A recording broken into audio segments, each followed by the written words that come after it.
Chapter 4, A New Way. Qualdor activated his communications device with a touch from his finger and spoke into it with the agreed-upon communications call. Aqua Phi landing party to Aqua Phi. Aqua Phi, go ahead, son, replied Faltor from their home base. Dad, we have made contact with a friendly people, returned Qualdor. Very well, son. I'm here with Balkan, Trioa, Malka, and Jareb. We are examining the archives. By calculating the plunge and speed at which we were traveling, we hope to discover if another clan may live in this area, Faltor explained. Invite your people over, interrupted the woman. They've invited you to their home, relayed Qualdor.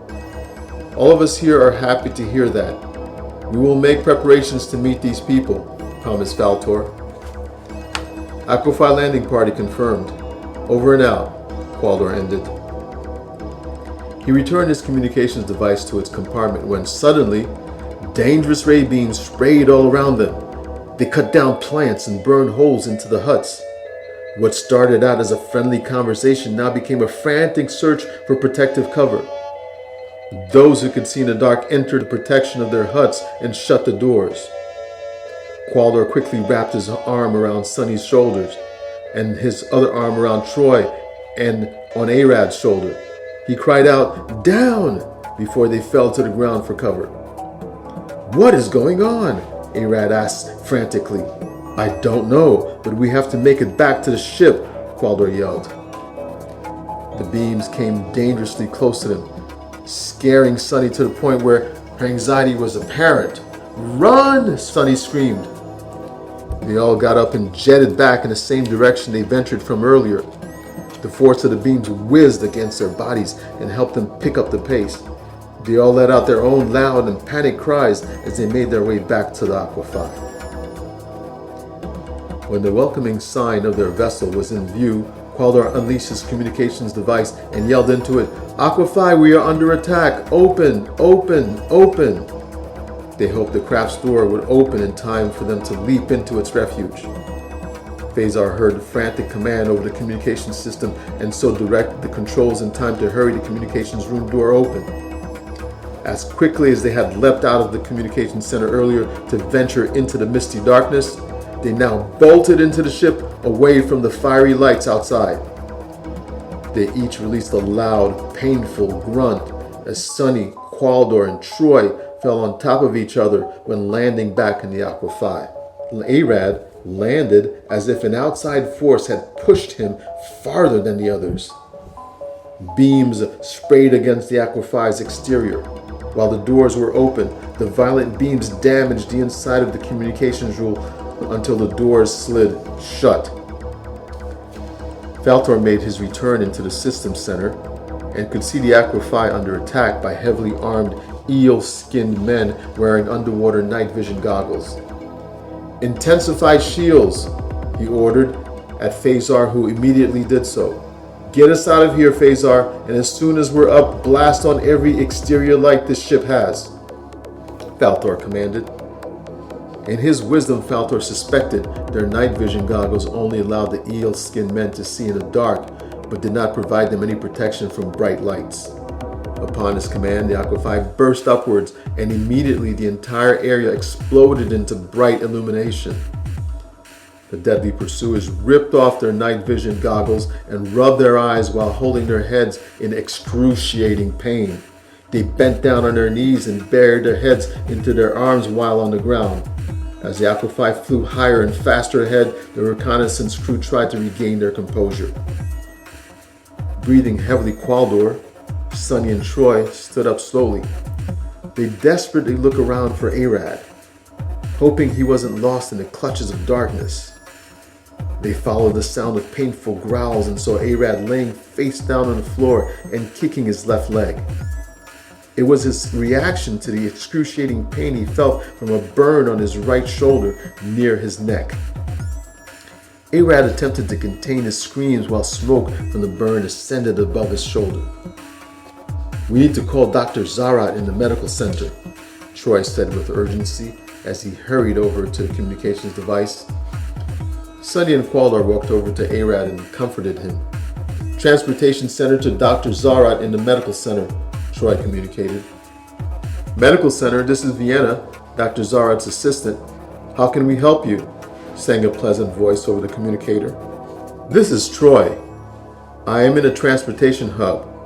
We went out on a mission and one of us was hit by a dangerous ray. Smoke is rising from his flesh. Troy was in mid-sentence when Vienna hurriedly interrupted. We are on our way. Once she hung up the communicator, she and Dr. Zarat scrambled about in search of a floating gurney. Their long white lab coats floated up behind them as they rushed to gather their equipment.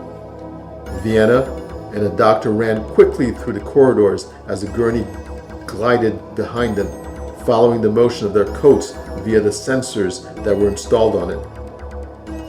The transportation room doors were left open so the doctor and Vienna could enter quickly. Troy directed them to the fallen Arad. Sonny and Qualdor stepped aside so that Vienna and Dr. Zarat could take over the scene. Dr. Zarat and Vienna's appearance was one of medical professionals who spent their entire life in the medical center dissecting and researching medical finds. Dr. Zarat waved to Troy and Qualdor to help him lift Arad onto the floating bed. Vienna reached into her lab coat's pocket and pulled out a pair of scissors to cut away the smoking patch of Arad's uniform.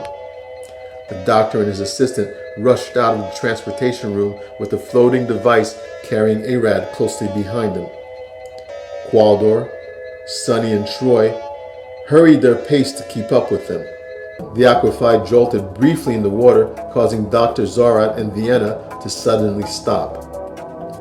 The familiar feeling of the sea permeated throughout the vessel as they looked out of the craft's hallway windows and felt content to see bluish-green waters once again.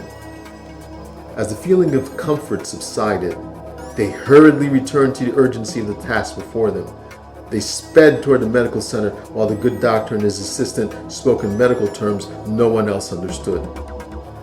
The medical center doors slid open and closed after all entered. Vienna and Dr. Zarat were not distracted by the glass tubes filled with marine life they examined on a daily basis. The same could not be said for the other three who looked around in awe at what they never imagined was taking place right there on board the Aqua Phi. Vienna guided the gurney beneath a large metal device. The doctor calibrated a large metallic device and handed protective eye gear to his assistant and the others. Vienna turned off the lights near the operating table. A powerful blue light pulsated out of the large metallic device above Arad's upper body and undulated above the scar. Sonny, Qualdor, and Troy covered their noses from the stench of burning skin and dry blood. They watched as the rising smoke floated slowly and then stopped. So many thoughts went through their minds as they shook their heads in disgust and thought about this massive undertaking to find a home, to find a place where the pain and hurt would stop. They shut their eyes as their stomachs churned in fear and disappointment. The undulating beams turned a bright white, then flickered yellow until they faded. Dr. Zarat stopped the machine and Vienna returned the lights to their usual brightness. She removed the remainder of Arad's Aqua Phi shirt from his motionless body. What happened, Doctor? Troy asked. He is still unconscious due to the impact and severity of his injury, Dr. Zarat explained. Fortunately, he wasn't hit directly by one of those beams or it surely would have vaporized his entire body. One of those rays grazed his shirt and that's what caused the burning of his flesh and the pouring out of some tissue from the wound. That's why the smoke wouldn't stop since the protruding tissue kept feeding the fire. We were able to stop the burning and remove the charred tissue. Now we will begin transplanting fresh tissue. Dr. Zarat and Vienna's faces beamed with happy smiles, but the others looked at them with frowns. Vienna reassured them all by saying, "Okay, we will get started here with the skin grafting, and after that, all your friend will need is some nice and comfortable rest." It's a good thing we spent hours here examining all of this equipment as soon as we boarded Vienna, the doctor continued with his assistant. "Yes, doctor, you are absolutely right," replied Vienna. They went on talking to each other using medical terminology as if there was no one else in the room. Qualdor cleared his throat to get their attention and asked, "Can we use your communicator?" "Yes, of course, right over there." Vienna pointed him toward the communicator. "Medical Center to System Center. This is Qualdor," he started. "System Center, go ahead, Qualdor," replied his father. "Dr. Zorat has just completed part of the surgery on Arad and said he will be fine. All he will need for a full recuperation is a long rest," Qualdor explained.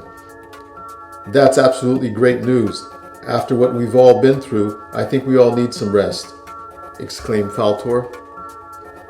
"You all go ahead to your rooms and get some rest. It is well deserved," he added.